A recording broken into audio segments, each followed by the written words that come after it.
you feel pretty deeply with your faith.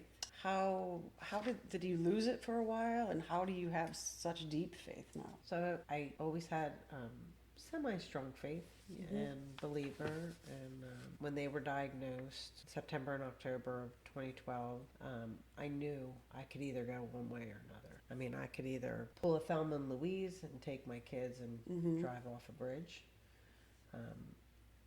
or I could say, you know what, there's going to be purpose to this. So in November of 2012, I chose to get rebaptized. Oh. And I just chose to believe that there was going to be purpose to this pain. Look, just because you get rebaptized doesn't mean, I curse. I'm not a perfect person. I live a normal life. For me, it was just about saying, I'm going to trust. I'm going to trust that not that this is all going to work out perfectly, but trust that I'm gonna get through it, and God's gonna not pull out this magic wand to be like everything's great, but maybe send me the right people. Maybe whatever that looks like, I'm gonna believe in the goodness of that. Right. And you know what? It's hard though, because I'm sure at times you want to be like, well, I don't want to be the one who has to go through this hell to help someone else. Like when we all think that way, right? Like we're going to help other people, which is wonderful. Yeah. And I think instinctually we all want to if our basic needs are met. But sometimes you sit back and you're like, well, why does my child have to go through this to better someone else? To help someone else. Absolutely. Yeah. I'm sure you've had times like that where you're just like, oh my gosh, there are days that I don't remember what our old life was like anymore.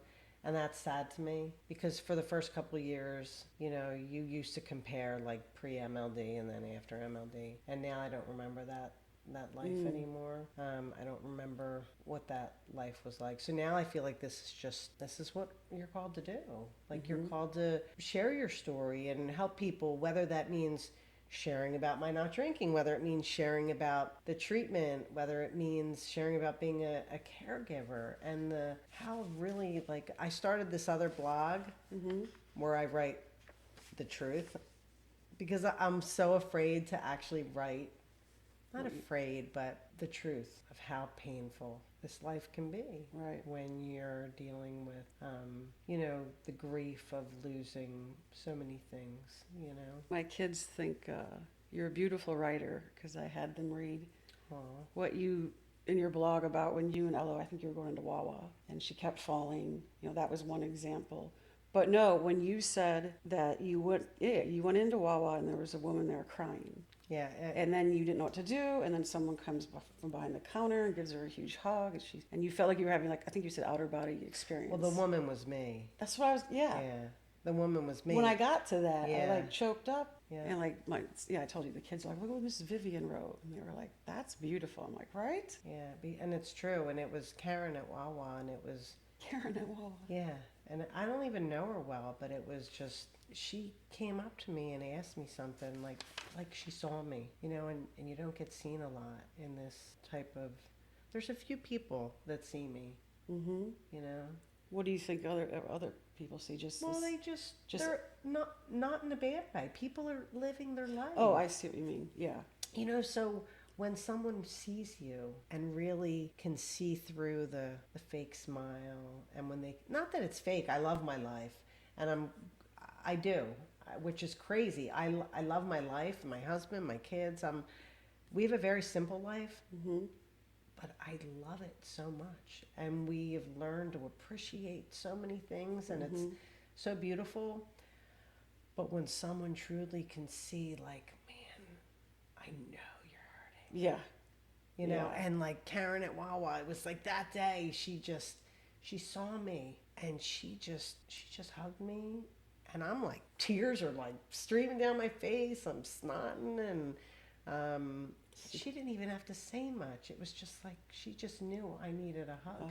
Man, and that's the thing, that's the beauty about life is when you are not so self-focused, and we all are. I am too. You're focused on your kids or your job or your husband or whatever. But when you take the time maybe not to be just for one day or a couple hours a day, that gives you the opportunity to see other people. Oh, yeah, and for to sure. really see, like, Do you feel like Eli and Ella are pretty happy most of the time? they are. Because someone asked me that, and I'm like, I think they are. They are. I mean, now that Eli's getting older, there's some things where he, Eric will tease him and he'll be Oh, like he'll pull a wrestling move, like where he just wants to hit him, or.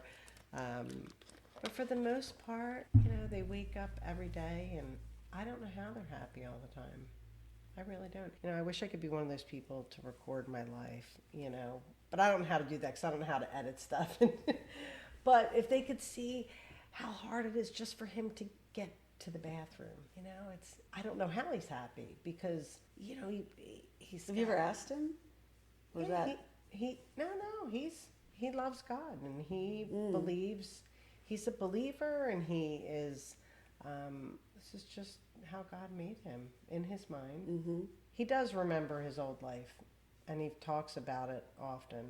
First grade was his favorite year ever, with all the girls. With all the girls. I mean, he must remember. One of the first things you said when you got here was to Sarah that Eli still asks about you. Yeah, he does. Mom, remember when she had that disease, and then we both had that disease at the same time? Yeah, she was always so nice to him.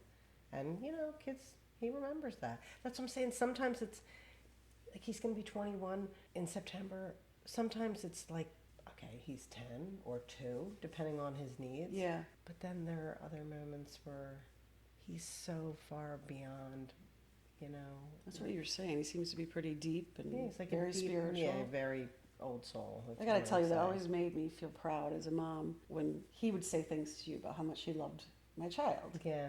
It made me proud of her as just a human being that she Loved is. her. Yeah. Yeah, I always loved that.